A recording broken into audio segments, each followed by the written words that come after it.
Afternoon, Kayla. Welcome. It's so nice to see your face. How you Thank doing? you for having me. Such a pleasure. So good. So as you know, we are welcoming some wonderful fellow non-diet and health delivery size aligned professionals to share their words of wisdom around some pretty pressing concerns and questions that our members have shared with us.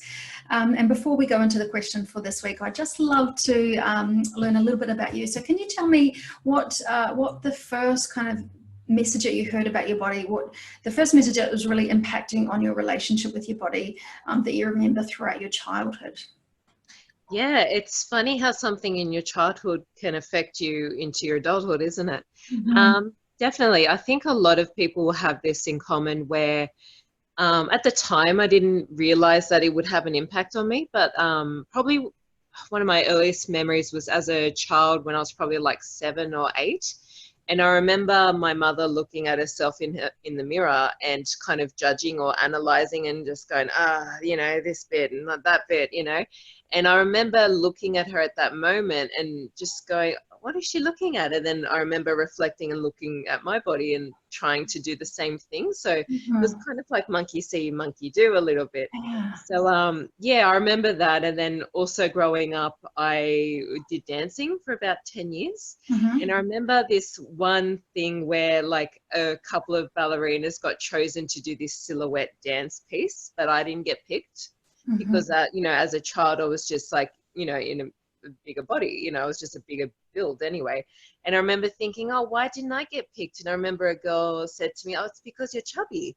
And I just remember that having such an impact. And I remember from then on, I started to be like, well, what does that mean? And started to Mm-hmm. analyze myself. So it's funny, it happened such a long time ago, but it really did have an impact on me growing up. Yeah, and that's why I asked this question, because I think it's really interesting just to recognize how language can have such a big impact on us, or we often learn from the adults around us, and many that I've talked to have got that one specific moment, that memory similar to what you just shared, and I certainly have that as well, and it's just something that's really, really shaped my relationship with my body growing up. So I think it's really interesting to look at how that where that started from. And so can you tell me then how that kind of led on to lead into the work that you're doing now, and why you've sort of chosen to become health at every size aligned? Yeah, so it was quite a journey. So like that's how I met you later on, Anna. So I think growing up, within the, you know, dancing and the performing arts industry, like that's what I also do as well. I'm a performing artist, and I think just being around other people who are, just naturally an athletic build and then wanting to be that because that is what society deems to be acceptable, right? So then for a very long time I did get, sad when I was a teenager because I was just never like that. And then later on when I started to get more serious into my performing career, it was definitely the latest job that I had, which was in Cirque du Soleil, where there was nothing wrong with me at all. I was just normal and I was able to do the job. But I think being surrounded by athletes who were just naturally muscular and just in smaller bodies and being around that every day, I think it really did Mm-hmm. impact on me. Yeah. And I think as a survival situation, I just wanted to fit in basically. So Mm-hmm. then by any means necessary, and it led down, a very difficult path where the rules became a lot more restricted. I was just eating less and less and exercising more and more. And then eventually it led to an eating disorder where I was bulimic. And then that lasted for a couple years, and I was completely unaware that I was doing it. And I got very thin, very sick. And it took me, like my partner, my friends, to say something to me that they were worried. And then I decided to leave the show because, your health comes first. And then after that, it was this huge process where I know I needed some help, but was still in denial about it at the same time. But oh no, it's fine. But I'll go see someone if it just gets everyone off my back. And ended up seeing Fumi, who was a non-diet dietitian, and she was very good and recognized a lot of, red flags that were going on. And she just Mm-hmm. kind of opened up my mind and introduced me to the HAES community. And I was just like, oh my God, this community exists. And it just completely change my mind. And then all of a sudden it was like I woke up out of this really bad dream and seeing that what horrors the diet culture is. And it was something that you cannot unsee. Once you've seen it, you cannot unsee it. And she introduced me to this whole community of HAES, and, you know, where I met yourself, Anna, and, you know, and got introduced, to Haven. And, yeah, through that, I was just like, I wanted to learn more. And, you know, and I became a PT, and I got my certificate and I was just like, yeah, it didn't feel comfortable going back to normal gyms because it was a little bit triggering as well. And I just decided, I want to be a part of this community because it felt right. And don't get me wrong, like, it's still a process where it's just like, you know, this has taken years to kind of get here.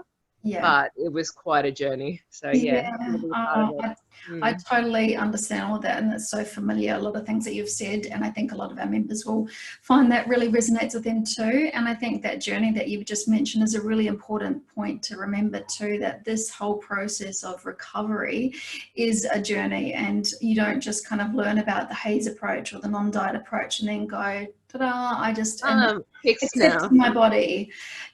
So it's it can be really ebbs and flows, in and out. It's not linear, and I think that's a really important point that we all really share when we're on this path. Thanks for sharing that. So let's talk about our question. I think your lived experience and your knowledge of HAES from a lived experience is really going to support our member here. So I'll just read through the question. It's more of a concern. Body shame is off the charts. I feel like I'll never accept this body of mine. I feel I'm going backwards in self-acceptance, and diet thoughts are creeping in constantly, even though my experiences with diets have been terrible. It's very seductive at the moment. I feel I'm doubting all my beliefs about HAES, but in my heart, I know it's not the case, but still the diet culture voice is very loud. And it's a massive concern that's very upsetting right now. My heart just goes out to this person. Yeah, me too. It's just like, I know what that feels like. Yeah. So what kind of pearls of wisdom can you share somebody who's experiencing this? Yeah, first of all, I just want to say thank you for sharing that. It's really brave to share that. And also is that I hear you. I understand exactly what you're going through because I've been through the exact same thing. And like, there's a part of me that's like, you probably don't want to hear this, but it takes time. And unfortunately with diet culture, they have false promises that it's a quick fix and that you can fix yourself, which is bullshit, in such a short amount of time. And this journey to recovery and self-acceptance, it is a continuous journey. And, you know, and there's a part of me that's like, you probably don't want to hear that, but it's like, it is something that you do have to practice. But one of the biggest things that I've learned out of all of this is that just to be kind and say nice things to yourself, especially when you're already down and you're already feeling vulnerable. I know it's really hard, but just in those moments where you just like, I feel like shit, I feel worthless, I feel this, just saying, okay, I acknowledge that's how I'm feeling right now, because sometimes that's the first step, is just acknowledging what you're feeling, which is you're hurt. And you're going through a hard time. So just being like, it's okay to feel like that. And just in that moment go, okay, what is something really nice I can just do for myself right now? You know, and like, it might sound lame, but I just like, sometimes I just hold myself and being like, it's okay, this feeling will pass, you know? Yeah, that's so helpful. I mean, that's a really self-compassionate approach. That's like using the self-compassionate toolbox of acknowledging what you're feeling, and then what you can add to that is recognizing that you're not alone, which is what you've just said before as well. You know, this is something we all go through. And then what can I do to really honor and like care for myself, nourish myself? Those are the three kind of steps to self-compassion. And I think that slowing down to acknowledge it is really powerful, because otherwise we get so wrapped up in just that kind of automatic pattern of whatever you feel, you just don't like it. And it's, especially during this time right now, like I've even noticed in myself, like, because we are a little bit more isolated and we're locked in, it's actually normal that you're feeling that these thoughts about diets are creeping back in, because it is a sense of control. Because right now we're going through something that is completely out of our control. So diets kind of offer this false hope that, this is the one thing I can control. but it's complete bullshit. And I'm telling you now, as someone who has gone through all of the diets for many, many years, it doesn't get you anywhere, and it's false hope, and it's no sense of control. So if anything that kind of makes me feel better in terms of like self-acceptance is to really honor the things that you can do, and that gives you a sense of power.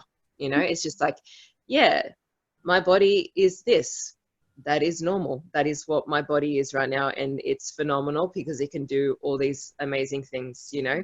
So honor what you can do instead of picking out what you think is wrong, because that's not really the case. Just because you're thinking it does not make it true. And for so many years, I really did believe that what my thoughts were telling me was real, and it's not. They're just your thoughts and perspectives. Yeah, and that reminds me of a saying that I think a coach or somebody taught me: thoughts are just things that you just keep thinking. It's just a thought, and beliefs are just thoughts that you keep thinking. So the more you think them, the more you believe them. So what you're saying is sort of like choose the perspective. Like, yes, this is your body, but you can choose whether you give that you know, a positive perspective or a negative perspective. And yeah, that can be really powerful. The internal dialogue we use on ourselves. Yeah. And just reaching out to people as well, because I feel like when, you know, you're feeling a bit isolated, you feel disconnected from people. And then I find that then that's when the thoughts start to creep in. So if you start to feel like that, really think, okay, is there someone I can call and talk to right now? Because sometimes exactly, you know, just talk to someone, because it disempowers the thought as well, because when you kind of keep it to yourself, it kind of amplifies it a lot more. But sometimes just venting it out to someone, it does make you feel a hell of a lot better. Then you realize, oh, that's not actually true, that's actually bullshit what I'm thinking right now. So, and in terms of the, you know, self-acceptance, like that's a big one. And honestly, it takes time, but the way to get there is just to acknowledge your thoughts, what you're feeling, and just to be kind to yourself, because that's honestly one of the biggest turnarounds, is that what I had is just talking to myself a lot nicer. Yeah, I absolutely agree. And it's such a common thread that I hear from a lot of people who have gone through this kind of stuff. The self-compassion wasn't always there beforehand, and you can really build on that and to use it as a beautiful tool. And the reaching out to people too, like what I've found so valuable, and that's part of why I wanted to create Haven, is like there's so much power in building a community and having a community of people that you can share openly with. So you and I have had so many lovely chats, right? And you know, just knowing that there is somebody there that you can pick up the phone to, you can catch up with, and you can have these open conversations. Because I think eating disorders and the negative things that we feel about our body can be really insular, and we can keep them close, and being vulnerable and sort of sharing with others can be such a powerful thing. And that's kind of what Haven's about, community, you know. Definitely. So yeah. And just knowing that you're not alone in what you're going through, like other people have gone through. So it's okay. I know it's scary, but just ask for help if you need it. And just to reiterate that, you know, a diet isn't going to get you there or make you feel any better, because it won't. I'm sorry, but it won't. It doesn't. And it's helpful to remember that. And because in the moment when the diet's being really seductive, it's easy to get wrapped up in that and forget that actually my experience with the diets is really terrible. I've never actually been able to maintain it. I've never felt good on it long term. It's resulted in, for many of us, you know, a bigger body than we started with, so it doesn't even solve the problem that's meant to fix. And so many people are profiting off of this, and there is a real marketing campaign around telling us that our bodies aren't okay and just, you know, shrinking them. So it's so helpful to just keep when you have those diet blinkers on, just bring it back to, you know, what is true, and remember that experience of your diet in the past. And just being present. Like if you feel like you're kind of getting overwhelmed with the thoughts, like just stopping. Just like I know, like one technique that my dietitian told me was just saying stop, like actually saying stop, and then just being like, just taking a moment to breathe. And it just kind of brings you back. And she just said a good exercise is to just stop, breathe, and just be aware of your senses. So just be like, all right, what can I feel right now? What can I see right now? What can I smell right now? And it's just a really gentle way to kind of make you feel present. And I feel like then the thoughts aren't so overwhelming. It just kind of allows you just to take a breath and just be like, okay, I'm just going to be back in my body right now. Yeah, that's beautiful. And because you're right, we're often up here in our head and the thoughts are all floating around up here. And so just to re-ground yourself and body where you're at can be really powerful too. That's so cool. Thank you for your tips. So can I just run through your top 3 just in a nutshell, so people have it really clear? So what was your number 1? Like acknowledge? Number 1 is just to acknowledge your thoughts. A lot of the times we try to ignore them, and it's like, just acknowledge, okay, that's my thought right now, but then just try to let it go. It's like acknowledge, then let it go. Yeah. Number 2. Number 2 is be kind to yourself. I know that these are really troubling times right now, so give yourself a break. It's going to be all right. Yeah. Self-compassion is so self-compassion. And I know it might sound a bit like, you know, airy-fairy to some people, but it really does make a difference. So please, please, please just be nice to yourself right now. I always love to remind people that self-compassion actually has a science, you know, has evidence-based science behind it. So it does release oxytocin to the brain. It lowers, you know, the stress response and brings your body back into the parasympathetic nervous system. So that could be helpful when it does feel a bit woo-woo, but it's actually does have a physiological response in your body. So that can be really helpful. Yeah. And your number 3? Number 3, I was just to summarize all the things that I've been going on about.